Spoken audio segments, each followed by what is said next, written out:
Hello, hello. This is Dallas Cohen, the Rebound Coach, and this is the very last episode of the Rebound Coach Live in 2022.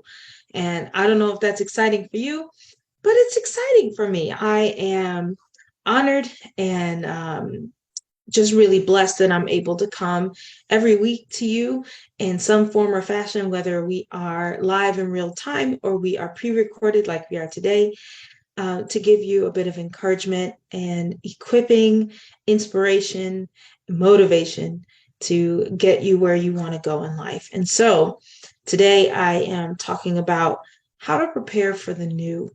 Of course, this time of year, the last few days of a year, we're all looking ahead. What do we want the next year to look like? What situations do we want to have? What kind of people do we want to be? Some of us are writing goals. Some of us are speaking goals or posting them on social media or sharing with friends.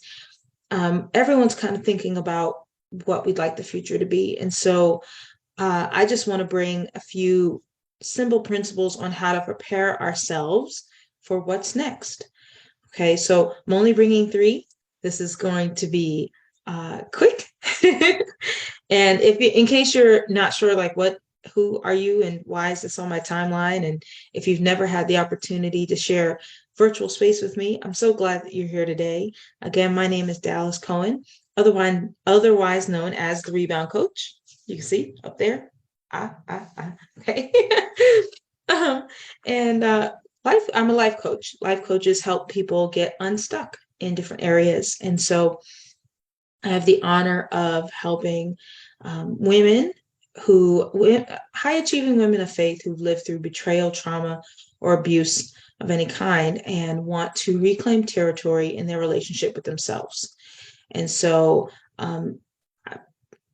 folks with all kinds of different backgrounds I get to work with. And it came out of my own story of surviving a 10-year marriage to a man who wanted me dead. And toward the end of the tried with his mistress to plot my murder. And by many miracles, not just one, but many miracles, um, I'm alive and thriving. My children and I are safe.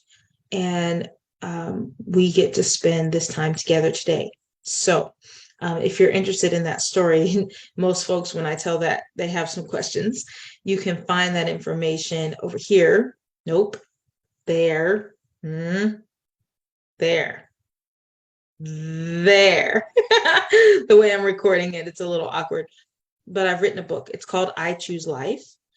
Rewrite your love story and change your legacy. And you can find that information at thereboundcoach.com/book. I'm pointing you to the cover of the book, but thereboundcoach.com/book. You can find all the information there. Okay, so preparing for the new. Most folks I have a fitness goal, I have a health goal, I have a financial goal, I have a personal goals with your family. I want to take certain amount of vacations this year, all the things, right? But there's a reason why we do this year after year and struggle year after year to check off all the things that we set forth to accomplish. And one of them is just lack of preparing of ourselves. And so three steps for preparing for the new. Number one is to envision the new. And that seems elementary, but a lot of times we don't allow ourselves the opportunity to dream. And we call ourselves realist or practical or experienced or jaded or what have you. But we don't even allow ourselves to picture, to envision what the new would be.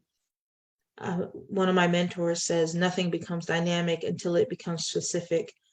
So not just, I want to be healthier, but what does that look like? What kind of numbers do you want to change? Where are you starting from? Where do you want to go to? So being specific on that and envisioning it. There's a lot of power in our minds. God's given us creative power. We're made in his image. He's a creator, and so are we.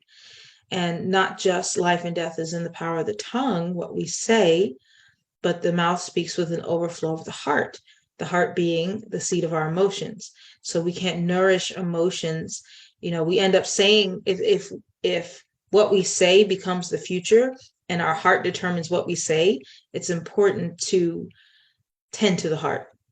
And so the seat of our imaginations, all right? So imagining what exactly does that look like? Being specific, writing things down. Okay, it's very helpful. So number one, envisioning the new. It's very important. Allowing yourself to envision the new. Allow yourself to imagine something being possible, not just a wish, not just a January 1 through 5, something that you think about, but really something you can imagine your life becoming. Number two, getting rid of the old. And that's almost like, what do you mean? Yeah, getting rid of the old makes room for the new. So even if you think about physical things, right? If you want a new wardrobe, new dresses, new shoes, whatever, your closet or living space is finite. You only have a certain amount of space there. So if you want a whole bunch of new, you're going to have to get rid of some of the old to make room for that. And so that translates to every area of our lives. You want new relationships or new kinds of relationships. You'd have to get rid of the kinds of relationships that don't align with that, right? I want to have a certain kind of environment. Okay, so I need to remove myself of environments that don't align with that. I would like a certain kind of business life, so I need to remove transactions and behaviors and time I'm spending in environments that don't align with that. So getting rid of the old is really important, and a lot of us kind of have social media swagger, right? So we'll say, "Oh yeah, I'm gonna toss that," and my block game is strong. Okay, I've heard that a few times. People talking about their block game, like, I'm real proud of getting rid of folk. Okay, but in reality, we can be quite attached to the familiar, whether that's a good familiar or bad familiar. We have creatures of habit, and we can be very attached to um, the familiar. So getting rid of the familiar can be a little difficult, and that's okay. It's okay, but it's also a necessary step to getting to the new. You must make room for the new by getting rid of the old. So I would encourage you. A lot of times we want something to add on to us. I just want the new thing. I don't get rid of the old thing. I just want new thing on top of the old thing, and that's not how it works. So foundation must be laid. And so while you're envisioning the new and allowing your heart and your mind to accept new possibilities, also removing the old is a part of that. Even physical items, physical clutter makes room for the new. Getting rid of that makes room for the new. And not getting rid of it doesn't. Okay, so be mindful of that. So point number one, envision the new. Point number two, get rid of the old. And number three is to prepare for challenges. If you've heard, there's a churchy phrase that says new levels, new devils, and I don't necessarily ascribe to it. There's a not so churchy phrase. They made a song back in the 90s, maybe. Oh, I'm dating myself. 80s and 90s. The more money you come across, the more problems you see, right? More money's more problems, right? You've heard that one. Okay.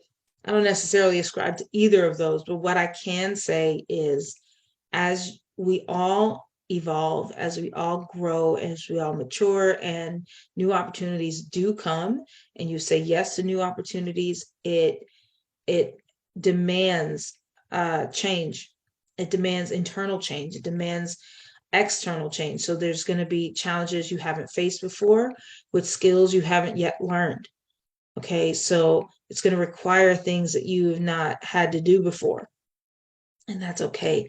It's not a sign that you did anything wrong. It's not a sign that, oh no, I need to change something up. It's really just that this is part of the new. And it's an exciting new. And it's something that you can move forward with. So build your support structure, find mentors that have gone a few steps ahead of you that you can say, hey, I've never done that before. How does this work? Or this is really overwhelming, or I'm not really sure how to navigate this. Find people who have what you want, do what they do, and if you're blessed, you'll have people that you can approach and ask questions to. Hey, I've never done this thing before. I don't really know the first thing about it. What steps do I take? Okay. And many people are more than happy to share their wisdom with you, share their experience, and help you out. So I just want to encourage you with those things as you go into 2023. I just wish you health and prosperity, that you would prosper and be in health as your soul prospers, like it says in John. So in First John 2. So I wish you the absolute best. I'm excited for 2023 and all that it will have uh, for us, good and bad, and everything in between. I'm excited to enter a new year with you. I'm thankful. I'm thankful. I'm thankful. Thank you for spending your time here with me. Thank you for learning with me and growing with me. If you are watching this on the replay, well, everyone is, because this is a pre-record. So please do share with me. I'd love to know if there's a particular episode of the Rebound Coach Live that really blessed you, if there's a point or a nugget that really stuck with you, or that you are applying in your life. I would really love to know about that. And excited for things to come. Lots of exciting things coming up in 2023, some very soon. So be on the lookout for some announcements coming soon of events and things that we're doing. So God bless you. I hope you have a fabulous end of the year and beginning of the year. And let me know what your goals are, what things you're setting for yourself. All right. Thanks so much. I will talk to you soon. And until next time, choose life.